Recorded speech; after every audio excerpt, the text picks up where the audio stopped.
welcome to this week's vlog. I'm so excited to be sharing with you and introducing you to my beautiful friend, the money mindset mentor, Denise Duffield-Thomas. Welcome, Denise. Thank you so much for having me.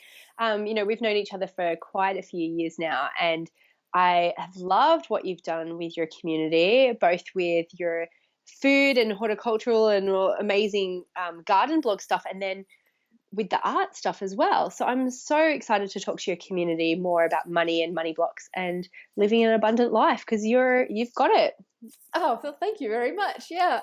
I'm excited to share and start diving into this topic of money with you also, because it's not something that we've talked about a lot on the blog before, but it's so integral to being able to really tapping into creating what it is that you want to create and put out into the world. So perhaps if we want to start off with, if you can share a little bit about your story and how you got into doing what you're doing now. Sure. So I've always wanted to have my own business ever since I was a little kid. And actually, even when I started reading books about abundance and mindset, I knew I wanted to be wealthy. I wanted to have money. And that's the thing, you can be really good at personal development. You can be a very positive person, but you can have money blocks that stop you from actually receiving money into your life. Mm-hmm. And all of my early entrepreneurial efforts were kind of thwarted because I couldn't really feel good about receiving money for my skills and talents. Even when I was a kid, my first business, when I was 9 years old, I sold bracelets around my little council estate, and I sold them for the exact cost of the goods and materials. Yes. Because I just loved being in business, and I wanted to help people, and I wanted to transform people's lives, but I couldn't receive money from it. And in so many ways, I hear that from women from all sorts of backgrounds and businesses and professions. Mm-hmm. So kind of towards my late 20s, I started looking into the concept of money more than personal development as a kind of a general umbrella. And I realized that the mindset is so important when it comes to making money. You can have a business and you can follow a to-do list, you can follow a business strategy, but without that mindset piece, you're always going to be holding yourself back, and you're always going to be kind of stuck, because there'll be some mental and emotional clutter around the money side of it. So I created my Lucky Bitch Money Bootcamp. I wrote a book about money, and I've really dedicated the last 6 years to helping women in particular, but men too, to really make friends with money and to be okay with making more money. And we've had almost 3,000 women now go through our bootcamp. So we've got an amazing community where it's okay to talk about money. It's so awesome to make a safe space, particularly I think to have this conversation as women. It's so important, and feeling like it's not just you're not doing it on your own is amazing to jump into. So I wanted to ask you, what are some of the common or the biggest money blocks that you would see, particularly for creative entrepreneurs or creative hearts? Oh, for creatives, the big thing is that you can't make money out of being creative. Yes. It's just simple as that. Yeah, that's like the elephant in the room. Yeah. Absolutely. Yeah. Because the starving artist is such a common stereotype in our society, and it has been for centuries and generations, where artists have been broke. They've lived in their little attics, and they've starved themselves for the purity of their art. I think is the big thing. And so there seems to be this icky feeling that if you accept money for this God-given talent, or this talent that you've worked really hard at developing, that you're selling out, that it's not because you love art and creativity for the sake of it, but it becomes something vulgar and something that can be for sale. And of course, true creativity is never for sale. You're not selling your soul by receiving money for what you do, but that's the story, right? That's the story. So no wonder that creatives in particular struggle sometimes with the money side of their life. Yeah, absolutely. And something that I think is really interesting when I think about money blocks and creative blocks is, for me, it feels like it often comes from a root in shame. So and guilt. You were talking about that on your webinar this morning. And I think as creative hearts, it can very much feel like I'm not ready to invest in my career this way. I'm not good enough to buy the materials that I need that are going to take my work to the next level. Or even, I talk a lot about giving yourself a sense of abundance and how important that is, so that you can feel free to play and to feel free to experiment and to make mistakes. It's like, if you don't have a sense of abundance, you just clam up and you can't even begin to express yourself. So maybe if you could talk a little bit around that, if you've seen that happening in your work as well. I've seen it across so many different professions. Mm-hmm. For example, like when you talk about tools, right? Not giving yourself permission to have tools to do your work. I see people who want to be writers have crappy computers that don't work, or people who want to create an online business. My very first computer, I remember I would do something, press return, and I could go make a cup of tea in the time it took to load the next page. Yes. And so it's like this sabotage, of not giving yourself the tools that you need to profit from your work, but not even just profit from a monetary sense, but profit from a satisfaction sense as well. Exactly. And being okay to not have things be stressful in your life. Mm-hmm. I see it as well with people who are mums, that they say, I can't get childcare for me to work on my business until my business is making more money. Mm-hmm. And you go, it's a chicken or egg. Mm-hmm.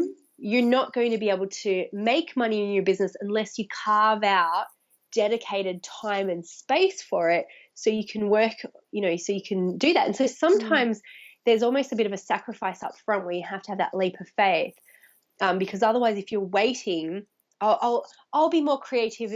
I'll be more creative when I have the right materials. Well, you won't.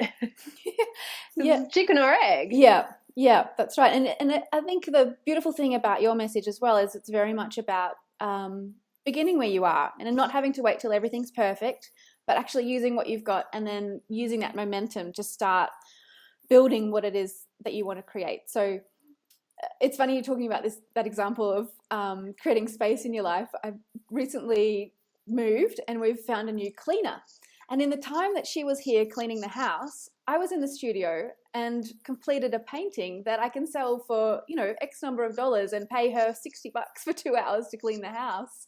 And it felt so good. And it felt so much like I'm taking my creative life seriously. Yes, and you've created abundance in someone else's life as well. You've created a job for somebody, whereas I see a lot of creatives and entrepreneurs, they're doing everything themselves because they feel like they have to. Yes. And there's no space then to do the things that really not only light you up but can make you money. And it's like this punishment. It's like, no, I have to clean my own toilet because otherwise I won't be a humble person. It's like, no, you still will. You just have a little bit more time to do other stuff that you like as well. Exactly.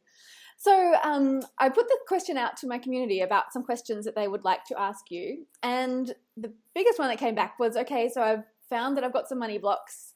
I've loved going through your manifesting course, but how can I clear some of these money blocks? So what would be some tools that you'd suggest?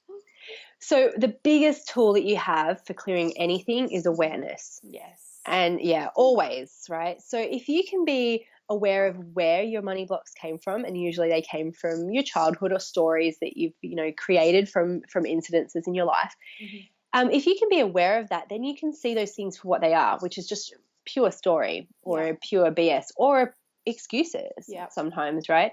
And that will give you the ability to then recognize your patterns and sabotages. So if you've got a belief that you can't make money from creativity, then you are going to act in ways that make that completely self-fulfilling. Absolutely. Yep. By not spending time on your creativity, or even if you do, not telling anybody about how they can buy stuff from you or your art from you, and you will continue to act in those sabotaging ways. So when you figure out what your block is, where it came from, then you're not as susceptible to it. And, I teach a lot of clearing techniques. For example, emotional freedom technique is a really, really great one, and forgiveness and some other kind of clearing techniques. But it's just, I think awareness is the biggest thing that you can have, because then you can go, that's why I'm not spending any time on marketing, my artwork, because I believe that you can't make money out of it. So I'm holding myself back to make that true. And and especially if you've got a community around you of abundant-minded people, yes, then they can help you as well. And then you can see, oh, well, she just sold artwork and she just did this. Maybe I can do it too. Exactly. Yeah, beautiful.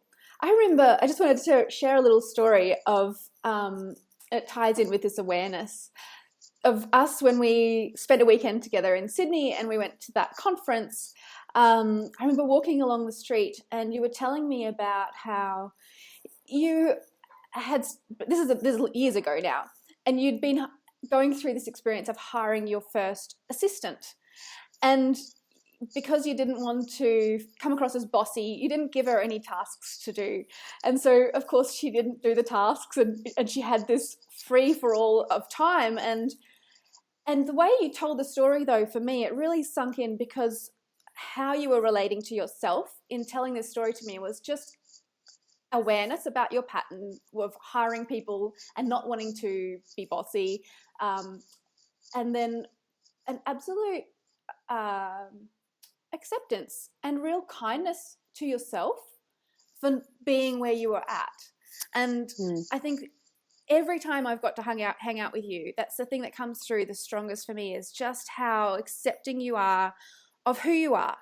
And therefore it seems that you can then keep moving forward and pushing, towards your goals and dreams and creating this amazing life that you've created for yourself, because you're really kind to yourself. That's what comes across to me.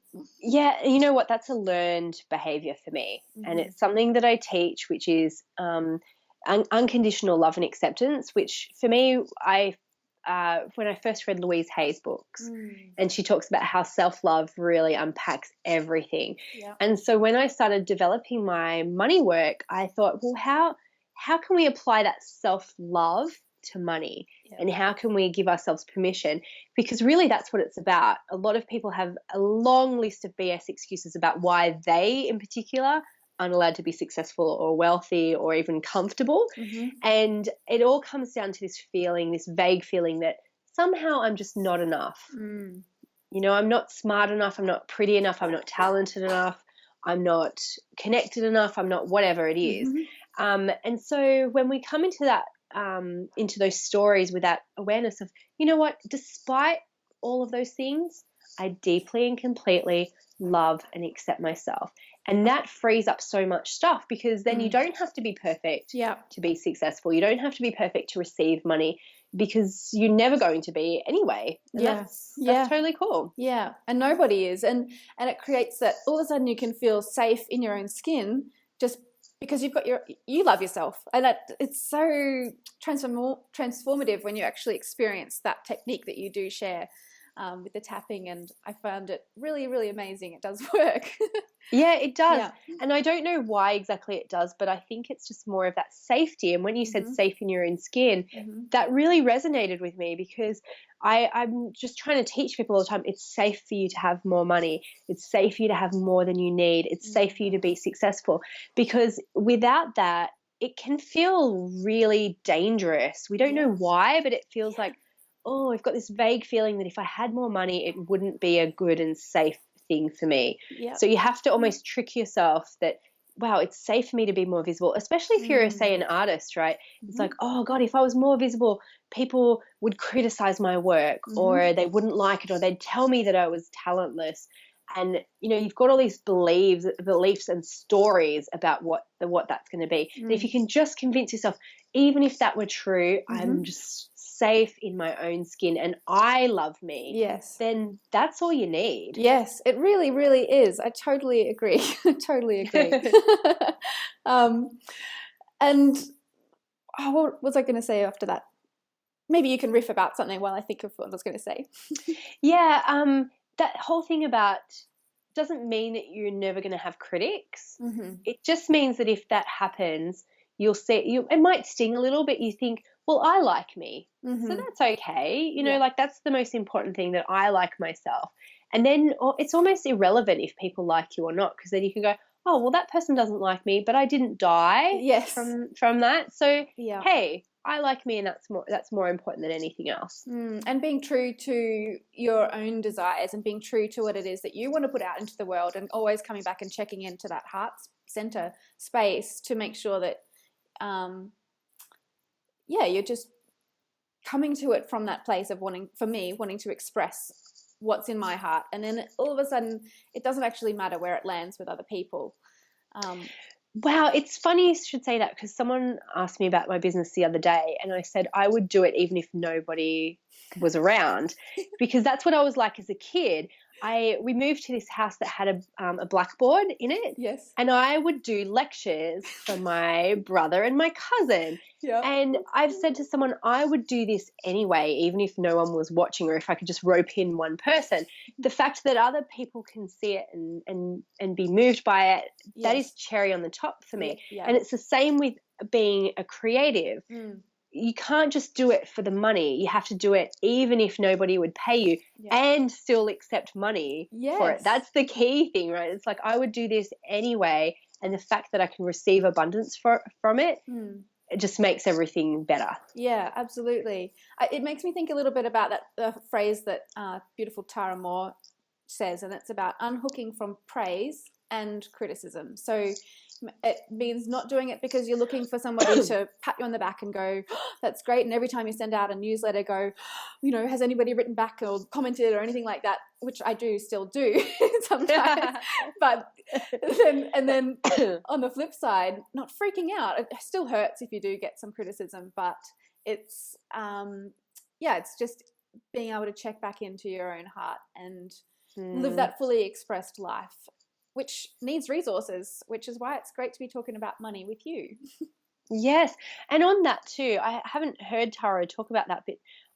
When my business started to become much bigger, we got a lot more mail from people, like a lot of emails. And so I hired an assistant to help me deal with those emails, because it was just taking me out of my creativity dealing with them. And I said to her, if we get any hate mail, I don't want to see it. I don't want to know about it. And she was like, okay, no problem. But then she would forward me like people who like love mail. Yes. She would forward it to me all the time. And after a while I said, I don't want you to forward those to me either. She's like, why? And I said, because if it's just an opinion, well, the people who blindly love you, that's just an opinion too. That's exactly right. Yeah. I just want to be like, as long as I like myself, then the ups and downs of, oh, I got 5 hate mails and 3 love mails today. Oh, well, yes. I'm feeling shit. Oh, I got more love mails. Oh, I must be really good. I just wanted to take that away and just realize none of that affects me or impacts me in any way. And you might think, you still have to see feedback from people. Trust me, you will. When you put your work out in the world, you still get feedback from people. But it's the day-to-day opinion stuff you can't live your life by. Yes. And exactly what you were saying there, and Tara talks about it more. I think she has a video on YouTube sharing it. But talks about, you can even go and have a look at the reviews of people's books on Amazon, and all of a sudden, you see that there's a 1-star and there's a 5-star for the same book. So it's not intrinsically the value of the book, but it's a reflection of the person giving that opinion, where they're at in their life, and and what's happening for them, good or bad.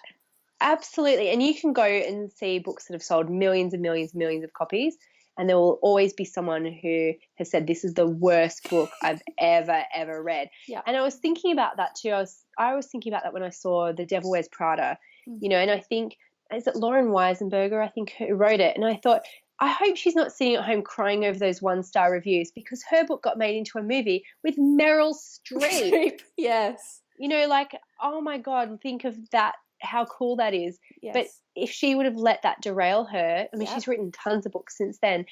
So you can't when I got my first 1-star review, I was like, this is awesome. It's happened and I didn't die. I did. I was like, I checked in myself and I was like, I'm still here. Yeah. I didn't die. Okay, that's brilliant. I don't have to worry about that anymore. It's happened. Yeah. It's freeing and liberating. I actually had somebody write to me the other week saying that, why would anybody care about what's happening in your life and garden? F off.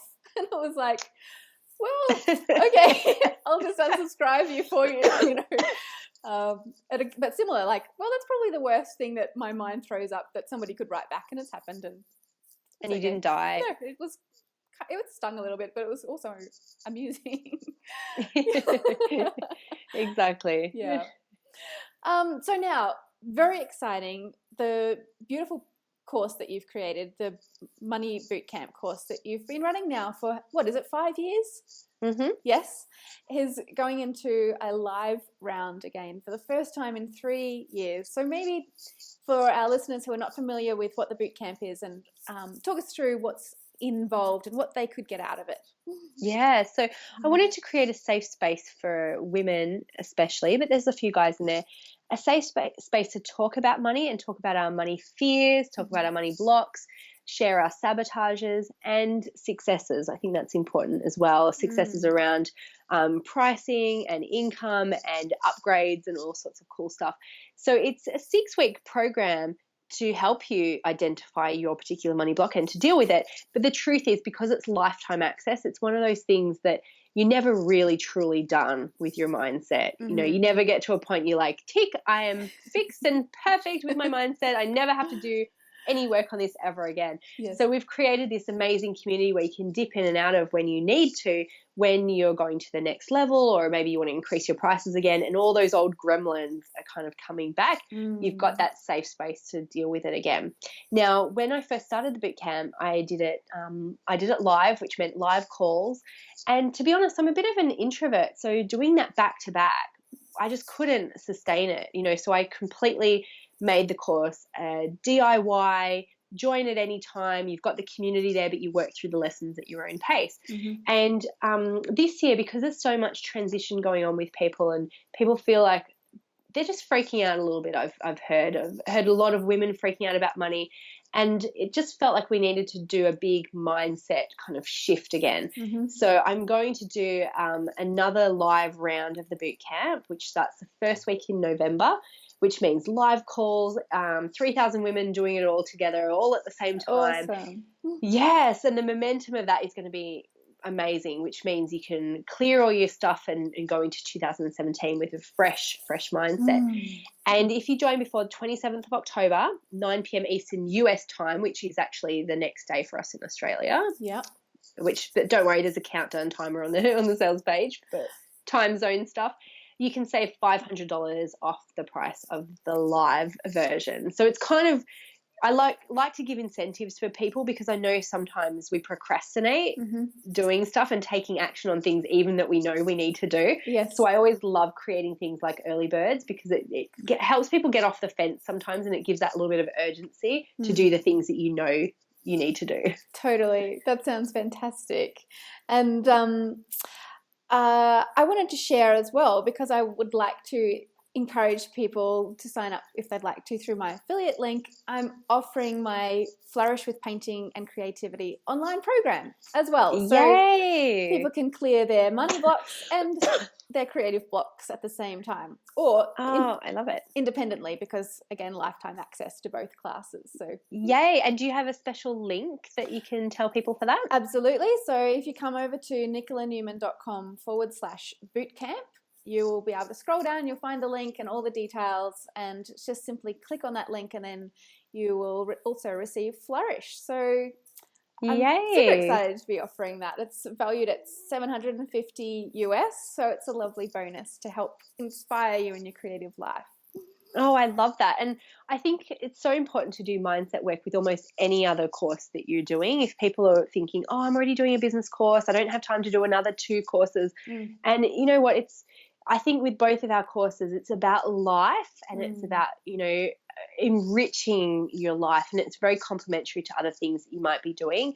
The mindset piece goes in with any kind of business course, and I think all of us need more creativity in our life for sure. I know it's something that always falls off my radar when I'm a bit busy. Yes. So hopefully you can join us in the bootcamp, and you can get Nicola's beautiful Flourish program. That'd be fantastic. Well, Denise, it's just been really delightful chatting with you. I've been looking forward to it for ages. So thank you for making the time, and thank you also for being a beautiful friend and a great mentor. I've learnt loads from you over the years, from all your videos and your free resources too on your blog. So people should have a look at your luckybitch.com as well. Yes, thank you. And definitely come and visit us again. We love you coming to visit. And hopefully we'll see you again. That'll be beautiful. Soon. Will do. Bye. Bye.